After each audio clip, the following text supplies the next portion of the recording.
surga dalam nama Tuhan kami Yesus Kristus, betapa hati kami limpah dengan ucapan syukur. Dengan iman kami nyatakan kami bersama dengan Tuhan Yesus akan terbang tinggi. Badai akan menjadikan kami makin tinggi, dan Tuhan akan memakai kami untuk kemuliaan bagi nama-Mu.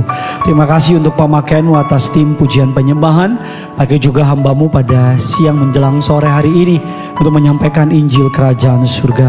Hamba-Mu berdoa percaya agar genap firman Tuhan. Kami tidak sama waktu kami datang, kami pulang bawa berkat, kami pulang bawa jawaban doa, kami pulang bawa yang terbaik. Agar yang sakit pulang berkata aku telah disembuhkan, yang terikat pulang berkata aku telah dilepaskan, mereka yang sedang putus asa pulang bawa pengharapan. Allah Roh Kudus, Engkau disambut di tengah-tengah kami, berbicaralah atas setiap kami. Hanya di dalam nama Tuhan kami Yesus Kristus. Siap diberkati firman Tuhan dengan lantang, dengan bangga. Sama-sama kita boleh katakan amin. Kita berikan kemuliaan, tepuk tangan yang luar biasa bagi Tuhan kita. Silakan duduk kembali saudara. Terpujilah nama Tuhan yang telah mengumpulkan saudara dan saya pada siang hari menjelang sore hari ini. Terimalah salam termanis terlembut dari mimbar ini. Shalom. Wah, lemes sekali saudara. Shalom. Bisa semuanya sambil angkat tangan, lambaikan tangannya dengan wajah tersenyum. Apa kabar semuanya saudara? Tuhan Yesus itu baik, amin. Banyak berkat, banyak mukjizat, banyak uang saudara.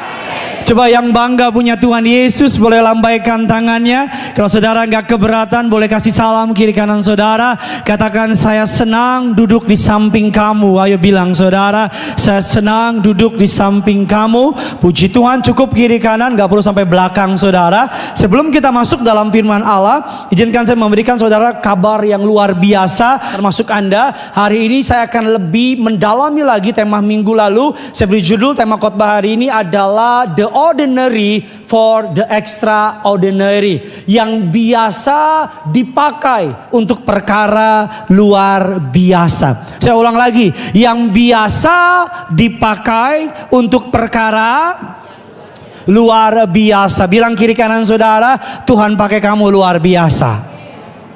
Amin saudara. Saudara, yuk biar semangat kita kasih rame dulu gereja ini, tepuk tangan dulu yang luar biasa bagi Tuhan kita. Ibrani 11 ayat 32 sampai dengan ke 34. Ibrani 11 32 34. Selasa besok saya mau pakai kostum Batak saudara ya, pakai ulos dan nggak pakai baju atas ya saudara ya, biar lebih mantap. Ibrani 11 32 34. Saya baca ayat 32, sudah baca 33 34, kita bersama-sama.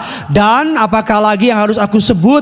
Sebab aku kekurangan waktu apabila aku hendak menceritakan tentang Gideon, Barak, Simson, Yefta, Daud, Samuel, dan para nabi. 33 saudara.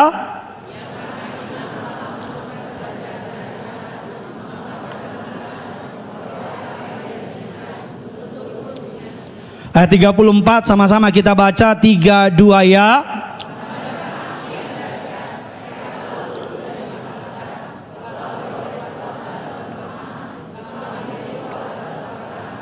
Dan telah memukul mundur pasukan-pasukan apa? Sama-sama bilang sama saya, memperoleh apa yang dijanjikan. Sama-sama bilang sama saya, menutup mulut singa. Sama-sama bilang sama saya, memadamkan api yang dahsyat, luput dari pedang, beroleh kekuatan, menjadi kuat, mengalahkan pasukan asing. Siapa yang mengalahkan mereka? Dalam Ibrani 11, dalam istilah teologi disebut sebagai the most elite squad, disebut sebagai the giant killer, para pembunuh raksasa. Mereka adalah kumpulan dari pahlawan iman, orang-orang hebatnya Tuhan.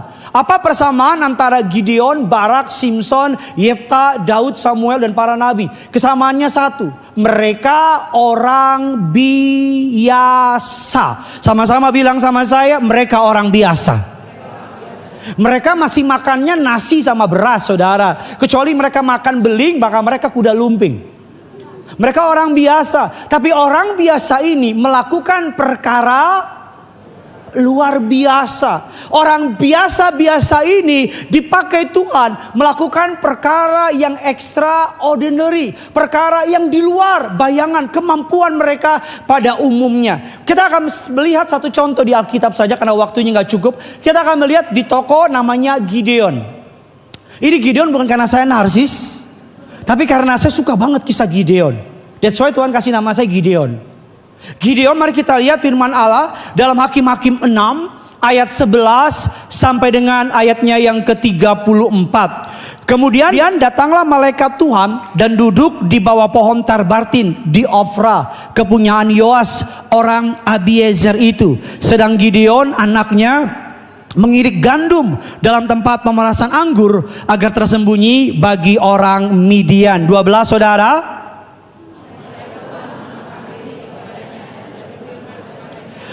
Tuhan, ya pahlawan yang apa? Tuhan kasih dia pahlawan yang gagah berani. Kita tahu bahwa Gideon sembunyi mengirik gandum di tempat pemerasan anggur. Kenapa? Karena Gideon yang di sini adalah penakut. Yang di Alkitab, yang di sini sama. Penakut juga. Alkitab katakan di ayatnya yang ke-12 Tuhan bilang, Tuhan menyertai engkau, pahlawan yang gagah berani. Mari kita lihat ayat yang ke-13, jawaban dari Gideon. Jawab Gideon kepadanya,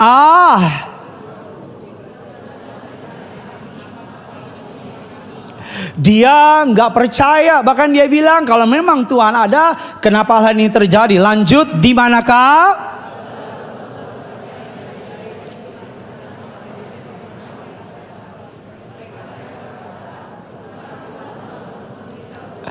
Dia mempertanyakan di mana Tuhan untuk masalah yang dia hadapi. Ayat selanjutnya kita baca dengan semangat 45. Tetapi Tuhan membuang kami dan ke dalam cengkeraman orang apa?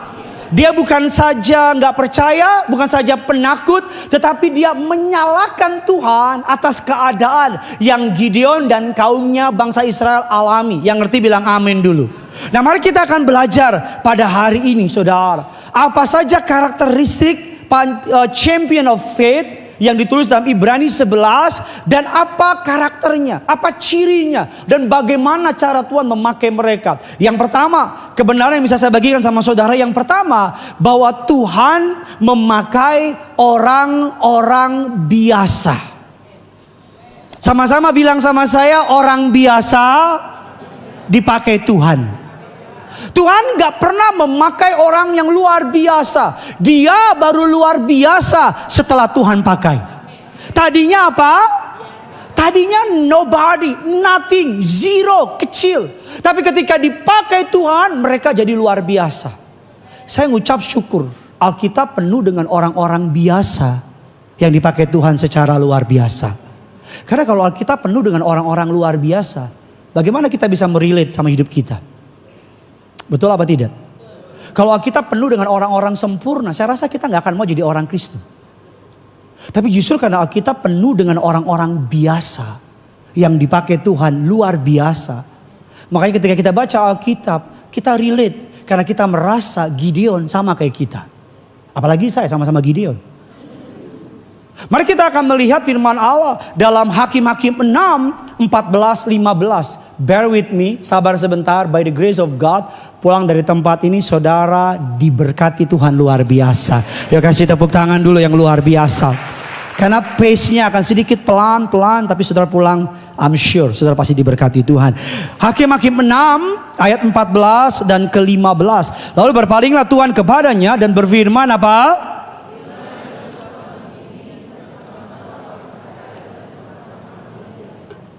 Bukankah aku telah, ayat yang ke-15, tetapi apa? Tuhanku, dengan apakah? Ketahuilah kaumku adalah di antara suku Manasye, dan aku pun seorang yang apa? Saya mau tanya, Tuhan tahu nggak Gideon paling muda sukunya?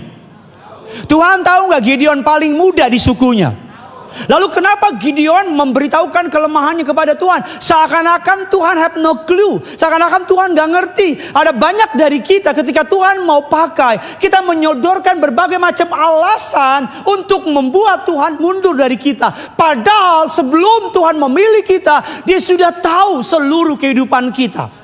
Amin. Yang pertama, Tuhan memakai orang-orang biasa. Bukan ketika Tuhan memakai orang, ketika Tuhan memakai manusia, bukan manusia itu lagi, melainkan Tuhan di dalam manusia itu. Saya ulang lagi, ketika Tuhan memakai manusia, bukan manusia itu lagi, tetapi Tuhan di dalam. Sama-sama bilang sama saya, ketika Tuhan memakai saya, bukan saya lagi, tapi Tuhan di dalam saya. Yang percaya kasih tepuk tangan dulu buat Tuhan kita. Mungkin kau seorang ibu dengan anak, 2-3 orang anak, dan kau gak punya suami, dan kau bilang bagaimana Tuhan bisa pakai saya. Mungkin kau seorang lulusan bukan sarjana, dan kau bilang sama saya, Pak Pendeta, saya SMA aja gak lulus, bagaimana Tuhan bisa memakai saya. Mungkin saya bilang sama saya, Pak Pendeta, saya pernah masuk penjara, bagaimana Tuhan bisa memakai. Mungkin saya benar berkata, Pak Pendeta, saya gak punya talenta apa-apa, bagaimana mungkin Tuhan dapat memakai saya. Dengar baik perkataan saya, ketika Tuhan memilih manusia untuk dipakai untuk kemuliaannya, Tuhan tidak melihat kemampuannya, tapi Tuhan melihat kesediaannya. Saya ulang lagi, ketika Tuhan memilih seseorang untuk dipakai menjadi alat kemuliaannya, Tuhan tidak melihat kemampuannya, tapi Tuhan melihat kesediaannya. Saya ulang lagi, ketika Tuhan memilih saudara untuk kemuliaan bagi kerajaannya, Tuhan tidak melihat kemampuanmu, tapi Tuhan melihat kesediaanmu. Amin. Kalau mau tepuk tangan, yang kanan, yang kiri, yang tengah, semua yang ada di mana-mana. Mari kita lihat firman Allah 1 Korintus 1 ayat yang ke-26 dan ke-27. 1 Korintus 1 26 27. Saya suka greget sama orang yang bilang, ayo dong pelayanan dong. Aduh Pak Pendeta, saya kan gak bisa ini. Ayo dong gabung dengan Pak Pendeta, saya gak bisa gini. Ayo dong, pak. Mari kita lihat 1 Korintus 1 26 27. Ini perkataan Rasul Paulus kepada para jemaat Tuhan di Korintus. Ingat saja saudara-saudara, bagaimana keadaan kamu ketika kamu dipanggil. Bahwa kamu menurut ukuran manusia, menurut ukuran dunia, tidak banyak orang yang ketika mereka dipanggil oleh Allah, tidak banyak yang PhD, tidak banyak yang profesor, doktor, kaburator, bocor.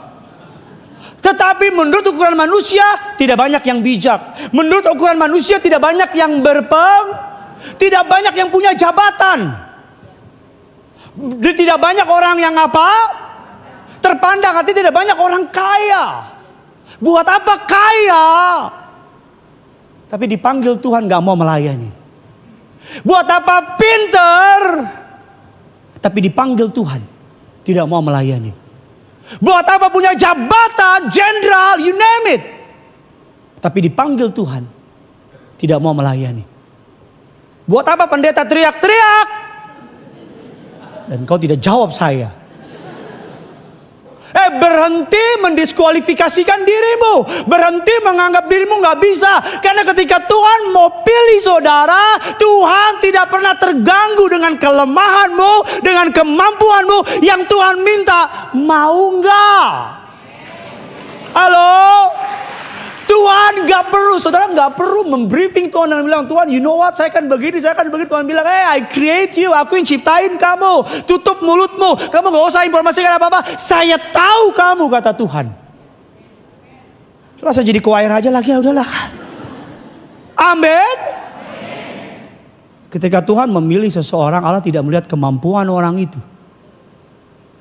tapi Tuhan melihat kesediaan orang itu. Bilang kiri kanan saudara, lu mau gak? Bilang sama yang baru,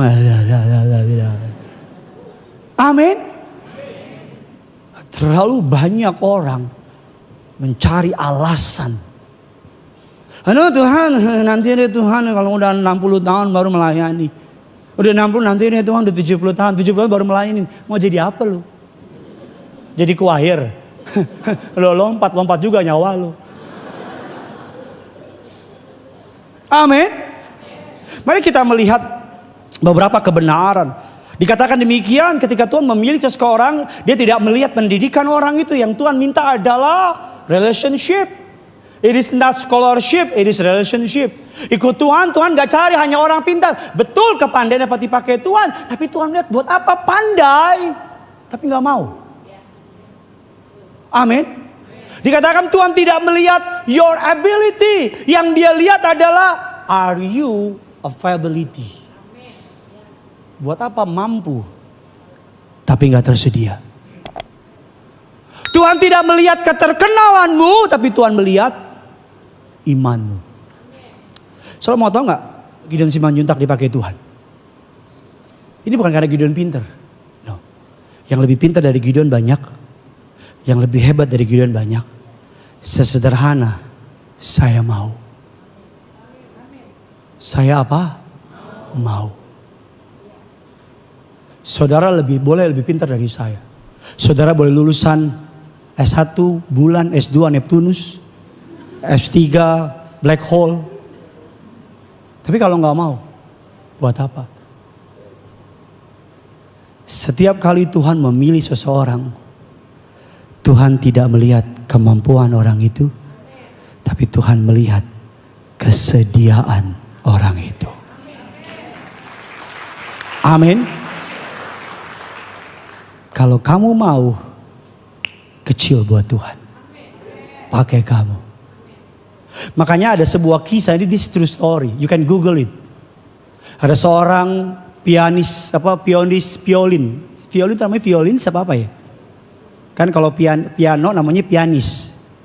Kalau drum namanya drummer. Kalau violin apa? Oke. Jawaban lu makin gak jelas soalnya. Jadi biar kita tidak ada peributan di antara kita.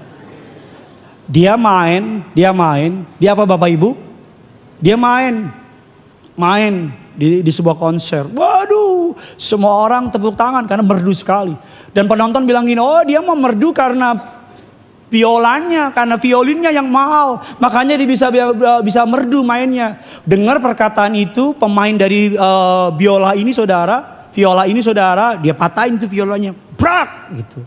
Dia bilang begini, viola ini cuman $2-3 harganya, cuma berapa dolar harganya. Yang bikin mainan ini jadi bagus bukan dia, tapi saya yang mainin. Saudara boleh murah di mata dunia, tapi kalau Tuhan mau pakai saudara bisa mempermalukan yang bagi dunia mahal. Saudara boleh bodoh di mata dunia, tapi kalau Tuhan mau pakai saudara dapat mempermalukan orang yang pintar bagi dunia. Saudara boleh lemah bagi dunia, tapi kalau saudara Tuhan mau pakai, saudara dapat dipakai oleh Allah untuk mempermalukan orang yang kuat bagi dunia. Kata kuncinya tergantung di tangan siapa. Tergantung di tangan siapa. Bola basket di tangan saya nggak ada artinya, bos. Nothing, zero. Tapi bola basket di tangan Michael Jordan. Michael Jordan ini orang Batak. Marganya Simanjuntak. Orang Siantar dia. Dia nomor 16 Mardaup.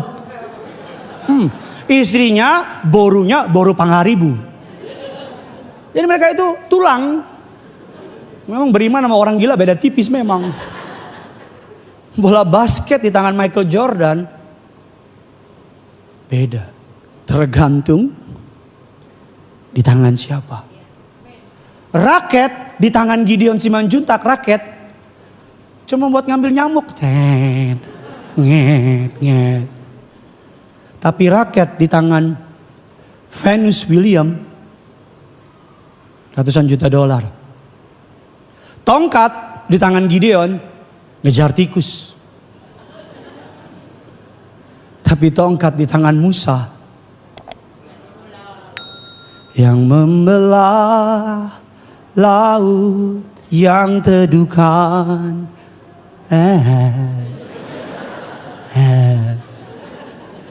Kadang-kadang jadi pendeta stresnya tinggi memang kadang-kadang. Udah nyiapin khotbah lama, denger jemaat. Tongkat di tangan Musa belah laut. Paku di tangan Gideon bikin sangkar burung. Tapi paku di tangan Yesus mendatangkan keselamatan. It depend di tangan siapa.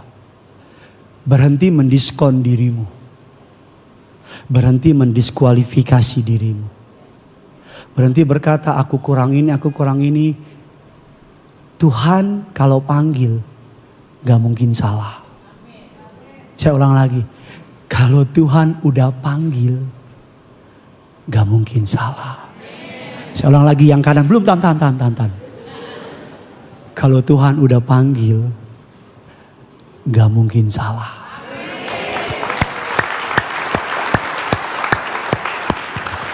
Ya, dia bela panggilan. Dia bela pemilihan. Oh, dia yang pilih kok, dia yang panggil kok. Kalau engkau gak suka, protes sama yang panggil. Kalau engkau gak terima, protes sama yang pilih. Yang penting ketika Tuhan memilih seseorang, Tuhan tidak melihat kemampuannya, tapi Tuhan melihat, kan baru tadi dibilang bos. Dan udah lupa lah. Tuhan tidak melihat kemampuannya, tapi Tuhan melihat kesediaannya. Kasih tepuk tangan dulu bagi Tuhan. Yang kedua, ketika Tuhan memilih seseorang, Tuhan memakai orang yang biasa. Yang kedua, Tuhan memakai orang yang sudah dibersihkan. Yang sudah apa? Dibersihkan. Kalau saya mau pakai gelas ini, kalau gelas ini kotor, yang pertama saya lakukan apa? Dicuci dulu. Kalau Tuhan mau pakai seseorang, biasanya langkah berikutnya adalah dicuci bersih. Dan kabar buruknya acit naik. Sakit banget. Tapi kabar baiknya, engkau akan dipakai untuk kemuliaan bagi namanya. Mari kita lihat dasar ayatnya, Hakim-Hakim 7, Hakim-Hakim 6, 25 dan ke-27. Yuk saudara, apapun masalahmu di rumah, tinggalkan di rumah. Di gereja ini engkau bersuka cita dengar firman Allah. Yang percaya bilang amin, dan kasih tepuk tangan dulu yang luar biasa. Merdeka! Mantap. 25, 26, 3, 2, ya.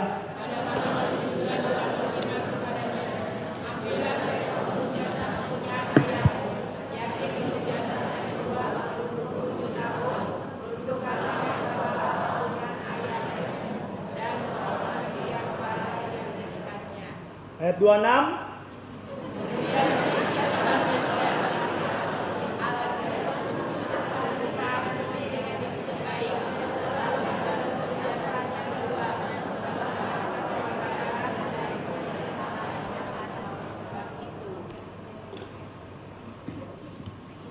Gak ada kasihannya lah saudara sama saya lah. Ini kasih air panas nih benar-benar mendidih kayak gunung. Edan. Ketika Tuhan memakai seseorang, yang pertama Tuhan memakai orang yang sederhana. Orang biasa. Tuhan tidak melihat kemampuanmu, tapi Tuhan melihat apa?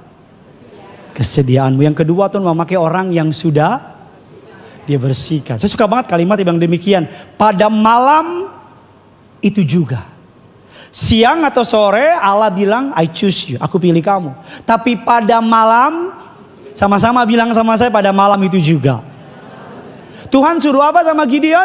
Sebelum Tuhan menyuruh Gideon, sebelum Tuhan mengutus Gideon ke medan perang, Tuhan meminta Gideon untuk menyingkirkan berhala-berhala dalam hidupnya. Tuhan meminta Gideon untuk menghancurkan berhala. Keluarga dari Gideon saudara menyembah dewa Baal. Apa dewa Baal? Dewa Baal adalah dewa seksualitas, dewa kenajisan, dewa yang meminta korban anak dari penyembahnya. Kalau saya ayah, saya kasih anak saya untuk dewa Baal. Dan Tuhan, saya suka banget cara Tuhan. Betul Tuhan pilih Gideon yang biasa saja, tapi Tuhan minta kepada Gideon, minta apa tuh sama Gideon? Tebas, hancurkan mesbah berhala. Betul apa tidak? Tuhan tidak dapat memakai seseorang yang masih memiliki berhala dalam hidupnya. Saya ulang lagi, Tuhan tidak dapat memakai seseorang yang masih memiliki berhala dalam hidupnya. Oh Pak Pendeta, saya nggak pernah menyembah berhala Pak Pendeta. Oh Pak Pendeta, saya nggak pernah menyembah patung-patung, nggak pernah menyembah berhala. In modern era is totally different. Berhala di modern era berbeda dengan berhala di zaman lama. Berhala di modern era seperti apa? Saya mau tahu apa berhala di zaman modern ini? Berhala di zaman modern adalah apa yang kau cintai lebih, apa yang kau takuti lebih, apa yang kau layani lebih, apa yang kau hargai lebih daripada Tuhan. That's your idol. Itu berhalamu. Apa yang kau cintai lebih dari Tuhan itu berhala. Apa yang kau takuti lebih dari Tuhan itu berhala. Apa yang kau hargai lebih dari Tuhan itu berhala. Apa yang kau sembah lebih dari Tuhan itu berhala. Kalau karena tokomu engkau nggak ke gereja hari Minggu, saya beri nama tokomu berhala. Kalau karena hobimu kau nggak ke gereja, saya beri nama hobimu berhala. Kalau karena anakmu panas dikit, dan kau bilang udah deh anak lagi panas, udah semua gak usah ke gereja. Kan ada streaming, dengar baik, streaming hanya untuk mereka yang sakit berhalangan hadir. Bukan mereka yang pura-pura berhalangan. Kayaknya ada penolakan di khotbah hari ini. Kayaknya ada ketidaksukaan sama Gideon Simanjuntak di tempat ini. Streaming diciptakan bukan buat engkau males. Sehebat-hebatnya streaming lebih hebat ibadah on site. Rame-rame nyembah Tuhan. Pak, saya terbaring sakit pak, gak bisa jalan. Streaming lah. Pak, banjir pak, gak bisa lewat. Streaming lah. Pak, perasaan lagi gak enak nih pak, streaming deh. Gak ada otak. Gak ada otak lo emang itu. Apa berhalamu? Jangan natap saya, lihat dirimu. Kalau berhala saya, nama baik. Itu berhala saya. Makanya ketika Tuhan proses, nama baik saya dihancurin.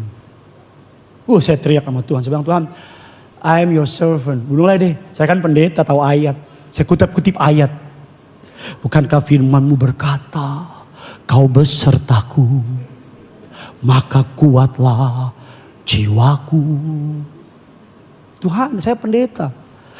Kalau nama baik saya hancur, siapa yang datang ke jadwal saya? Kalau jemaat percaya sama omongan orang, siapa yang akan datang ikut ibadah? Bisa-bisa karir saya sebagai pendeta akan musnah. Itu di pikiran saya. Tapi pada suatu malam, di sebuah desa,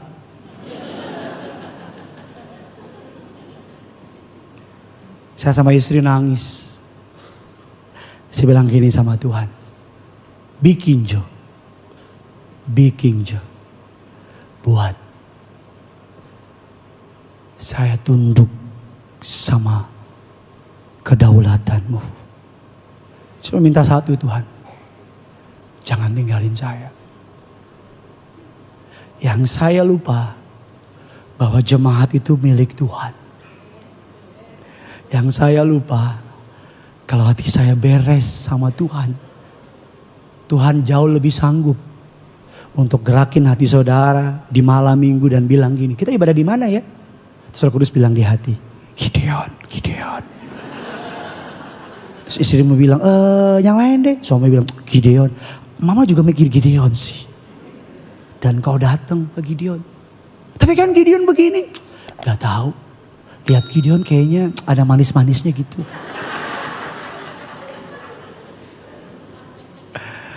Apa berhalamu pak? Apa berhalamu bu? Tuhan tidak dapat memakai orang yang masih memiliki berhala dalam hidupnya.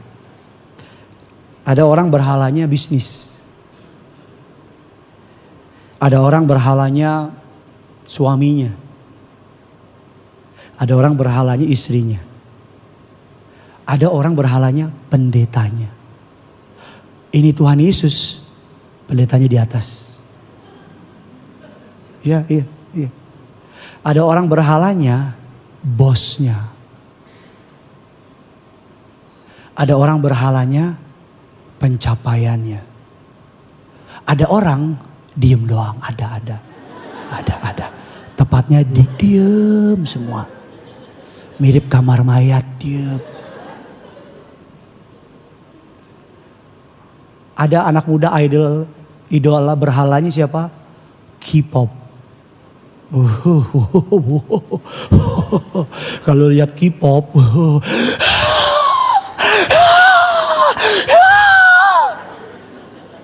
Saya lewat biasa aja dia. Kalau denger lagu K-pop,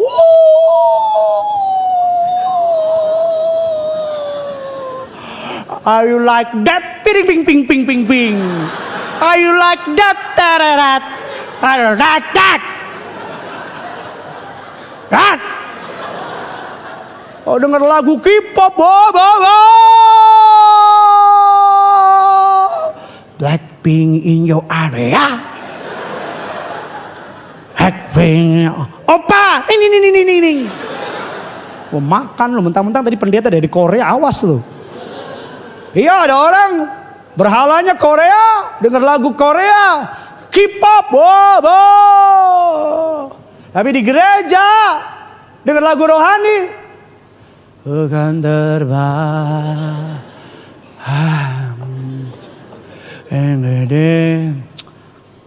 awan. Malaikat juga malas berkatin lo. Saya lagi-lagi ngulang, gak larang punya idol, boleh. Tapi dia bukan Tuhan. Tapi dia bukan apa? Tuhan. Bukan dia yang mati di kayu salib. Halo. Ada orang lebih hafal anggota NCT. Hafal, semua hafal. Anggota Blackpink hafal. Black Mamba juga hafal dia. Hafal. Anggota siapa lagi tuh yang terkenal tuh, yang cowok-cowok siapa? BTS, Bontot Tanaka Simanjuntak, hafal ya. Hafal. Tapi kalau ditanya siapa murid Yesus 12? 12 siapa ya? Gideon, Pendeta Gilbert.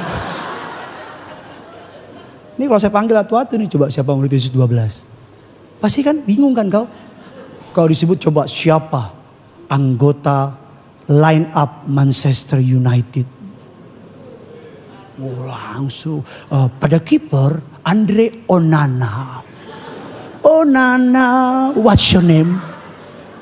Pada back di tengah ada yang tengah itu Lisandro Martinez.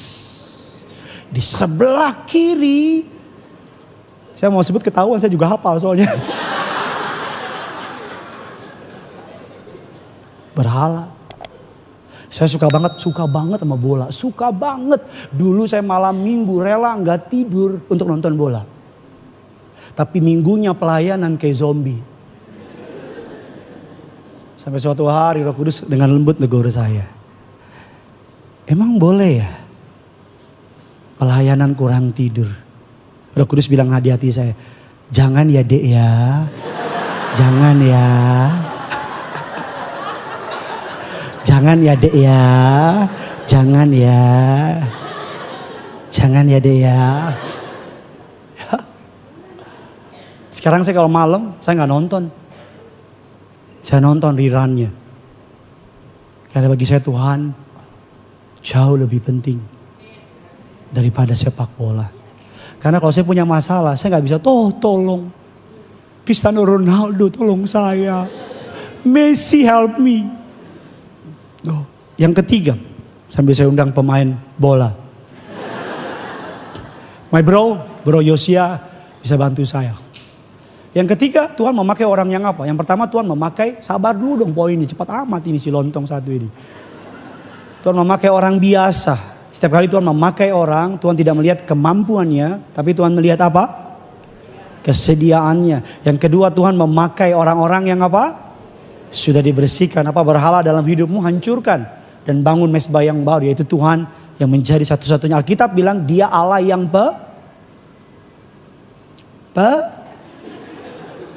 dia Allah yang pecemburu. Dia Allah yang pecemburu.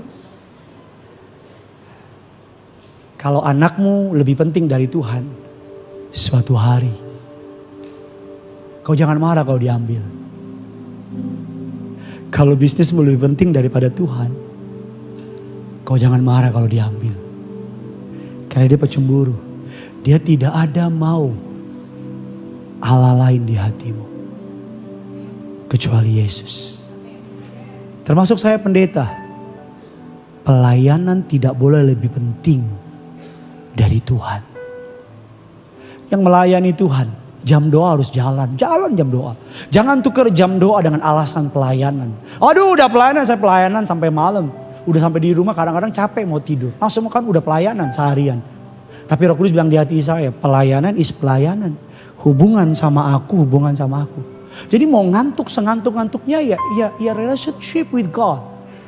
Saya hanya sehat hubungan saya sama Tuhan. Kalau saya gak punya hubungan sama Tuhan, bagaimana saya bisa beri sesuatu sama saudara? Karena pada prinsipnya saya hanya dapat membagi berdasarkan kelimpahan.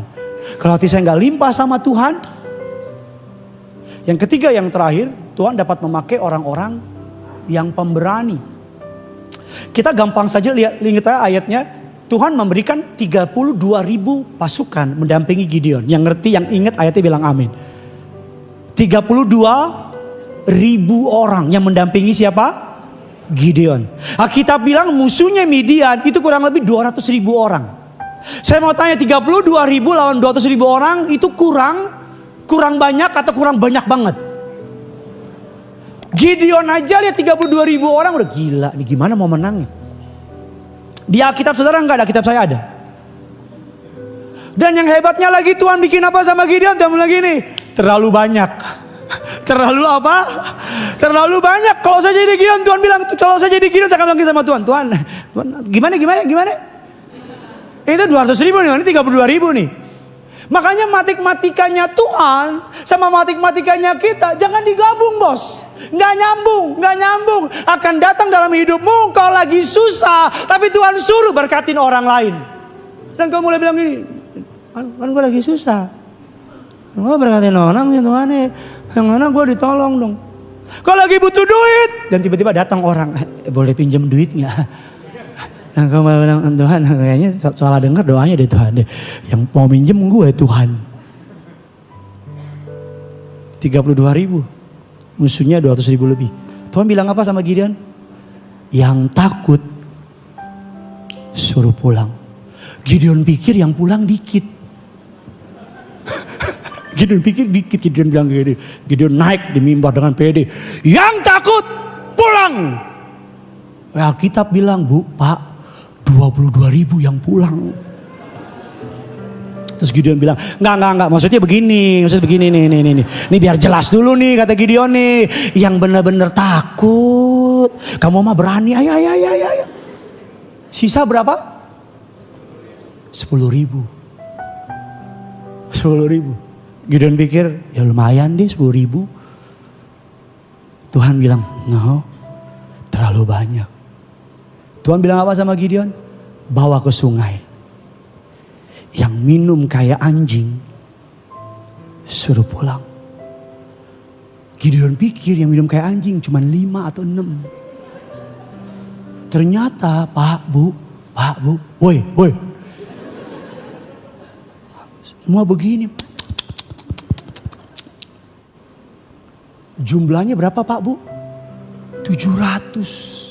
Terus Gideon liatin dari belakang. Di Alkitabmu enggak ada, Alkitab saya ada. Dia Gideon dari belakang. Mati banyak amat lagi kata Gideon. Terus Gideon nengok ke depan. Waduh banyakan dia. 700 pulang. Sisa 300. Gak usah sekolah, gak usah anak SMA. SD juga tahu. 300 lawan 200.000 lebih. Mbak, jumlah gak penting di mata Tuhan. Jangan bilang, oh gereja bertumbuh, jemaatnya makin banyak bertumbuh. Hei, kuburan juga bertumbuh. Ya, buat apa jemaat banyak? Kalau dalamnya gak ada isinya. Woi, halo? Kuantitas gak pernah jadi pengejaran Tuhan. Yang dia kejar kualitas. That's why dia cuma pilih 12 rasul. Oh kalau dia ngejar kuantitas, muridnya ada 2 juta, Bo. Dari 12 saja, 1 pengkhianat. Halo? Ini saudara tertarik apa enggak sih mau khotbah hari saudara? Kalau nggak suka yang ngomong aja baik-baik gitu. Biar kita kalau mau berantem kita bisa atur gitu. Tuhan tidak pernah tertarik sama kuantitas. Buat apa ngasih? Makanya ketika Tuhan melihat orang ngasih persembahan. Siapa yang bilang persembahan terbaik? Janda, miskin. Itu kalau terjadi hari ini, marah memberi yang terbaik. Mungkin perempuan itu kasih 5.000.